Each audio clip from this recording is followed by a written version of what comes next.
अस्सलाम वालेकुम दोस्तों, उम्मीद है कि आप सब खैरियत से होंगे और आप अपने मुतल्लिका इम्तिहानात की तैयारी अच्छे तरीके से कर रहे होंगे।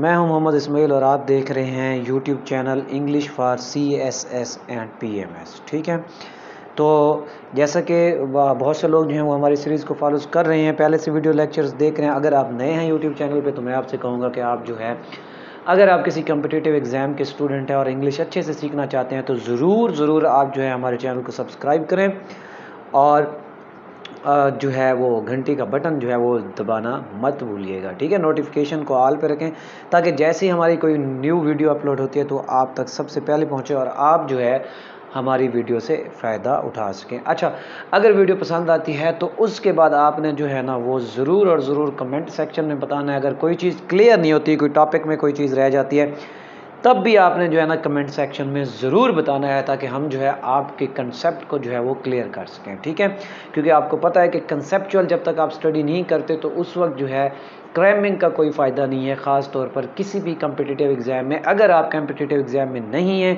तब भी आप इंग्लिश ग्रामर को जो है ना वो क्रैम नहीं कर सकते, रट्टा यानी कि नहीं लगा सकते। There is no room to cram English grammar. ठीक है, तो आपने क्या करना होता है, आपने कंसेप्ट समझने होते हैं। तो आज जो है एक बड़ा ही बेहतरीन सा टॉपिक है जो कल मैं अपनी क्लास को पढ़ा रहा था, तो उनसे मैंने कहा मैं एक वीडियो बना दूंगा, आप लोगों ने वहाँ से समझना है।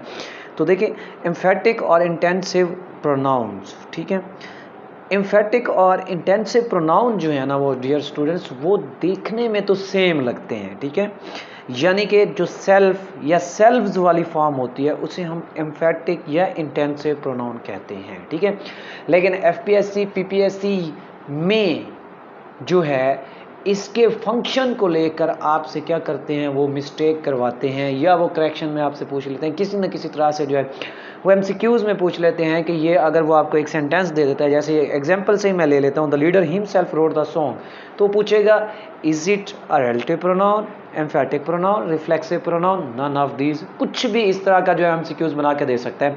तो जब तक आपका कंसेप्ट क्लियर नहीं है, आपने ग्रामर को जो है वो अच्छे तरीके से नहीं पढ़ा है, तब तक आप जो है उसके क्वेश्चन का आंसर अच्छे तरीके से नहीं दे सकते। ठीक है, तो अब ये कंसेप्ट कैसे क्लियर होगा, हम अच्छे तरीके से पढ़ेंगे कैसे, ये सवाल है। इस सवाल को हल करने के लिए ही आज मैंने ये वीडियो जो है वो ख़ास तौर पर आप लोगों के लिए बनाई है, ताकि अगर आप कोई भी कम्पिटिटिव एग्ज़ाम देने जा रहे हैं तो कम से कम आपका 1 या 2 नंबर जो है वो सेव किए जाएं। ठीक है, एक तो आप डायरेक्ट ऑब्जेक्ट को अच्छे तरीके से आप देखा करो, उसमें से 2-3 सवाल आते हैं, अगर आप उसके बारे में भी समझना चाहते हैं तो वीडियो का लिंक वो भी आपको मिल जाएगा और यहाँ कार्ड में भी आपको नज़र आ रहा होगा, क्योंकि उसमें भी वो आपको फंसा देता है।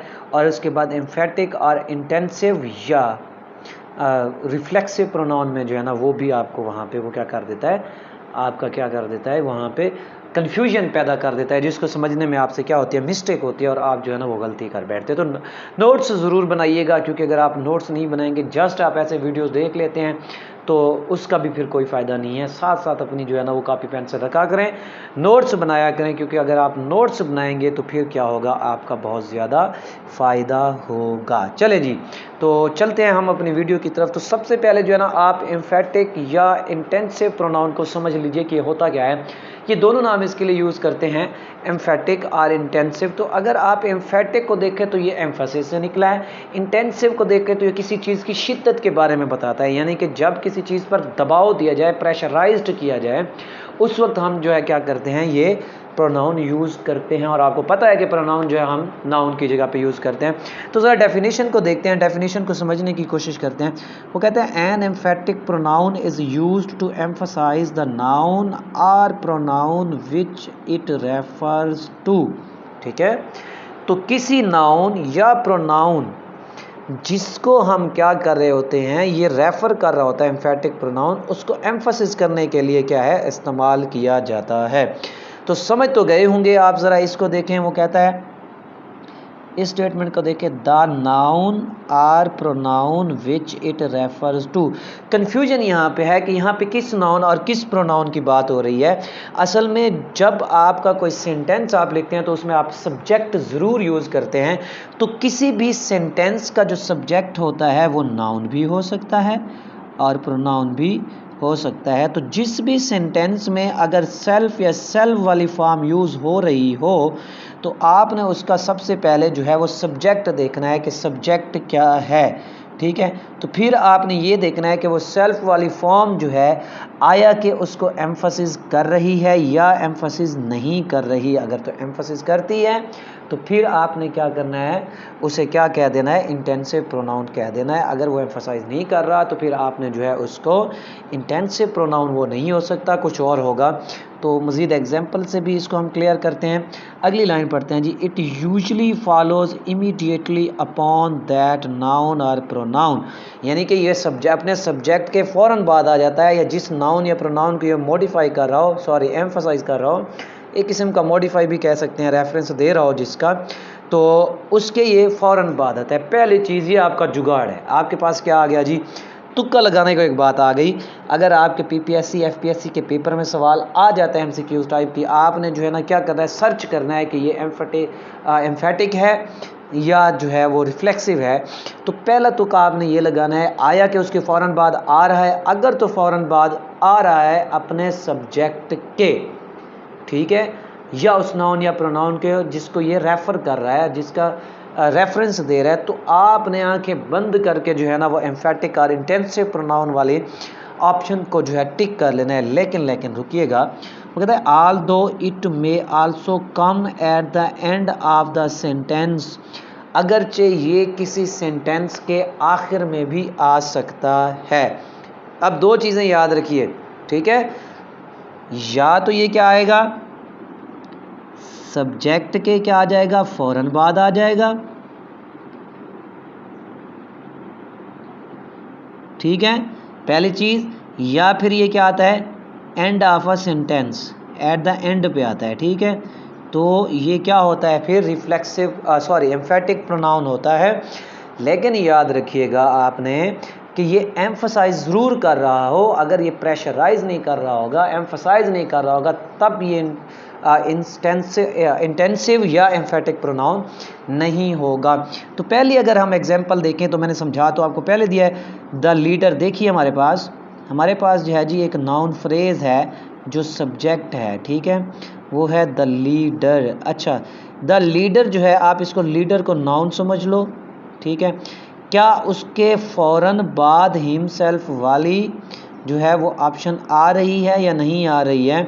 तो देखिए, अगर जो है उसके फ़ौरन बाद, जैसा कि मैंने आपको बताया, सेल्फ वाली ऑप्शन या सेल्फ्स वाली आ रही है, हाँ जी, लीडर के फ़ौरन बाद जो है वो आ रहा है जी हिमसेल्फ हमारे पास, तो ये हमारे पास क्या हो गया जी, एम्फेटिक प्रोनाउन होगा, क्योंकि ये एम्फसिस कर रहा है किसको, अपने नाउन या प्रोनाउन को, द लीडर को जो है ये क्या कर रहा है, एम्फसाइज, द लीडर हिमसेल्फ। अच्छा, उर्दू में तुक्का लगाने का बड़ा ही बेहतरीन तरीका मैंने आपको बता देता हूँ कि अगर आपने जो है ना उर्दू में तुक्का लगाना है तो वो ये है, खुद ही। अगर ये अल्फाज आ जाए, खुद ही, ये अल्फाज अगर आ जाते हैं, खुद ही, तो उस वक्त आप समझिएगा कि ये एम्फेटिक प्रोनाउन है। आप इसको ट्रांसलेट भी कर सकते हैं। अगर मैं इसको ट्रांसलेट करूं, the leader himself road the song, रहनुमा ने खुद ही जो है वो गाना लिखा, ठीक है, लीडर ने खुद गाना लिखा। तो अब इसका मतलब ये है कि जब खुद ही का वर्ड उर्दू में आ जाता है, वो भी क्या कर रहा होता है, पीछे एम्फसाइज कर रहा होता है, दबाव दे रहा होता है, इंटेंसिव का जो है वो फंक्शन अदा कर रहा होता है। तो इस लिहाज से आप कह सकते हैं कि ये क्या है, एम्फेटिक प्रोनाउन है, ठीक है। अच्छा जी, अब ये तो था करीब इसके। अब दूर देखते हैं जी, वो कहता है दे क्लियर द गार्डन देमसेल्व्स, तो कहाँ पे आ रहा है, at the end of the sentence, तो सेंटेंस के एंड पे आ रहा है। तो सेंटेंस के जब ये एंड पे आ गया तो क्या ये हम देखते हैं कि ये किसको जो है ना वो किस नाउन या प्रोनाउन को क्या कर रहा है, रेफ़र कर रहा है। तो जनाबे वाला ये देखिए, ये दे को क्या कर रहा है, रेफरेंस इसका जो है, प्रेफर इसको कर रहा है, रेफरेंस इसका दे रहा है। तो अगर हम इसको ऐसे कहें, they themselves clear the garden, तो कोई बात नहीं, ठीक होगा, दे क्लियर द गार्डन देमसेल्व्स। अगर उर्दू में भी आप इसको ट्रांसलेट करते हैं तो हमारे पास क्या आ रहा है उन्होंने खुद ही बाग को जो है वो साफ़ किया। तो मुझे उम्मीद है कि ये जो है ना आपको समझ आ गया होगा। अगर नहीं आता समझ तो आपने दोबारा से वीडियो को जो है रिपीट करना है, फिर देखना है। मज़ीद आगे जब हम रिफ्लेक्सिव प्रोनाउन को देखते हैं और उसका जो डिफरेंस इनका देखते हैं तो फिर ये हमें मज़ीद समझ आ जाएगा। चलें जी, वो तो था जी एम्फेटिक और इंटेंसिव प्रोनाउन। ठीक है, अब आ जाते हैं रिफ्लेक्सिव प्रोनाउन पे। अगर हम इनकी फॉर्मेशन देखें तो ये दोनों सेम है, सेल्फ दोनों में आ सकता है। ठीक है, ये याद रखिएगा कि सेल्फ दोनों में आता है। ठीक है, लेकिन डिफरेंस इसकी डेफिनेशन में ही जो है हमारे पास डिफरेंस मौजूद है। ठीक है, तो कहता है a reflexive pronoun functions as the object of a sentence. ये बात अगर आपको समझ आ गई तो फिर आपके लिए जो है ना वो रिफ्लेक्सिव या एम्फेटिक प्रोनाउन में जो डिफरेंस है उसको समझना मुश्किल नहीं है। फिर चाहे वो जिस तरह के आपसे सवाल जो एग्जामिनर पूछता रहे या आप अपनी राइटिंग कर रहे हैं तो वहाँ पे जो है आप अच्छे तरीके से समझ सकते हैं। ठीक है, मज़ीद उसने आसान कर दिया, वो कहते हैं and comes after the verb. ठीक है, तो याद रखिएगा कि वो जो आपका एम्फेटिक प्रोनाउन है या इंटेंसिव प्रोनाउन है वो कम्स आफ्टर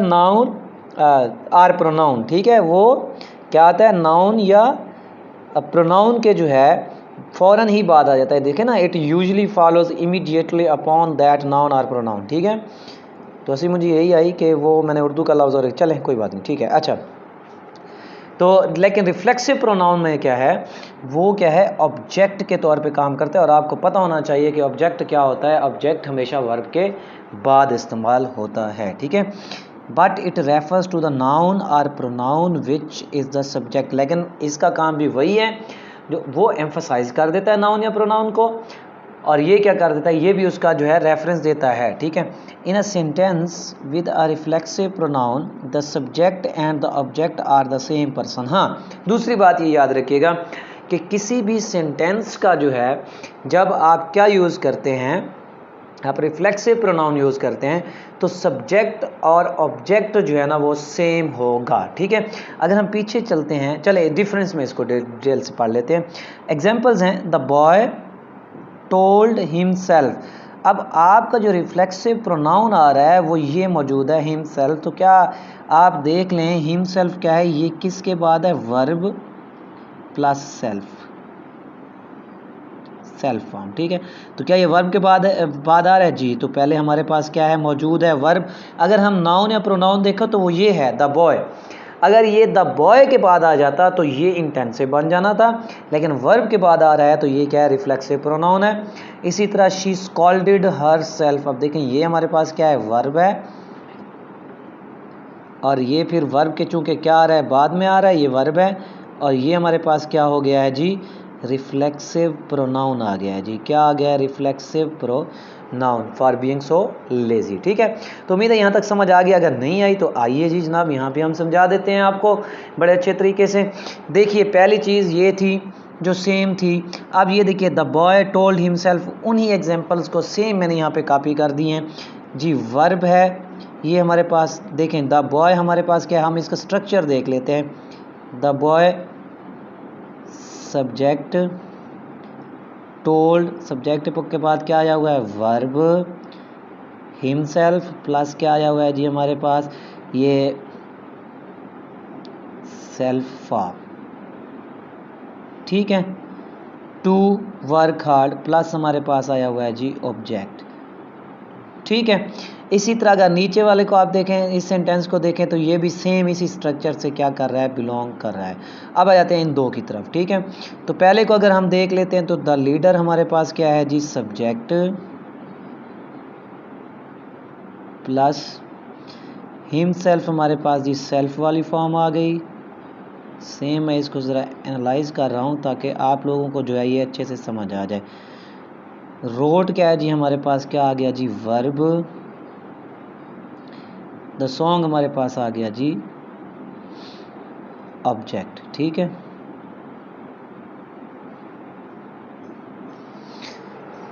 अच्छा अब ज़रा हम देखें तो जैसा कि पीछे मैंने आपको कहा था एम्फेटिक में क्या होता है कि ये अपने क्या होता है, दो तरीके होते हैं, या नाउन के बाद आ जाता है या सेंटेंस के आखिर में आ जाता है। अगर हम इस सेंटेंस को देखें तो वो हमारे पास सीधा सा है कि ये लास्ट पे आया हुआ है, तो वहाँ पे जो है ना कोई बहस बनती ही नहीं है। लेकिन अब सब्जेक्ट प्लस वर्ब, ठीक है, सब्जेक्ट प्लस वर्ब के बाद आ रही है सेल्फ वाली फॉर्म, तो ये क्या होगा, फिर आपको पता होना चाहिए कि जब वर्ब के बाद सेल्फ वाली फॉर्म आती है तो ये रिफ्लेक्सिव प्रोनाउन होता है। अगर सब्जेक्ट के बाद सेल्फ वाली फॉर्म आ जाती है तो ये क्या होता है, एम्फेटिक प्रोनाउन होता है। दूसरा तरीका एम्फेटिक प्रोनाउन का ये है कि सेंटेंस के जो है एम्फेटिक प्रोनाउन जो है वो एंड पे आता है। सेंटेंस के किस पे आता है, एंड पे आता है। दो चीज़ें, एक तो या फौरन जो है वो किसके बाद आ जाता है, अपने सब्जेक्ट के बाद आ जाता है, या फिर सेंटेंस के एंड पे आता है, तो ये क्या बनता है, एम्फेटिक प्रोनाउन। और अगर वर्ब के बाद आ रहा हो तो ये क्या होता है जी जनाबे वाला, फिर ये रिफ्लेक्सिव प्रोनाउन। पीछे आपने एक बात पढ़ी थी कि इसी सेंटेंस में लास्ट लाइन अगर आप देखें, in the sentence with reflexive pronoun the subject and the object are the same person. अब आपके अगर आपका माइंड काम करता है तो फिर ये सवाल पैदा होना चाहिए था कि सर पीछे तो आपने डेफिनेशन में हमें ये बताया है कि जो सब्जेक्ट और ऑब्जेक्ट होता है वो सेम पर्सन है, लेकिन ये जो ऊपर वाला आपने जो है ना सेंटेंस स्ट्रक्चर ये जो एनालाइज किया है, इसमें आपने क्या किया हुआ है, सेल्फ के बाद ऑब्जेक्ट लिखा हुआ है। सवाल तो बनता है ना, सेल्फ के बाद ऑब्जेक्ट लिखा हुआ है तो फिर आपने क्यों लिखा हुआ है ऑब्जेक्ट, तो फिर तो टू वर्क हार्ड हो गया। लेकिन बच्चों जैसे कि मैंने आपको पहले बताया कि अगर आप वर्ब जो है ना वो दो तरह के होते हैं, ठीक है। वर्ब क्या हो सकते हैं, किसी भी सेंटेंस में जो है वो वर्ब दो तरह के हो सकते हैं, ठीक है। पहला क्या होता है जी, वर्ब एक होता है हमारे पास डायरेक्ट ऑब्जेक्ट, सॉरी वर्ब कह रहा हूँ, ऑब्जेक्ट की बात कर रहा हूँ मैं, कि ऑब्जेक्ट दो तरह के हो सकते हैं, डायरेक्ट ऑब्जेक्ट, और उसके बाद जो है हमारे पास दूसरा जो होता है वो होता है इनडायरेक्ट ऑब्जेक्ट, ठीक है।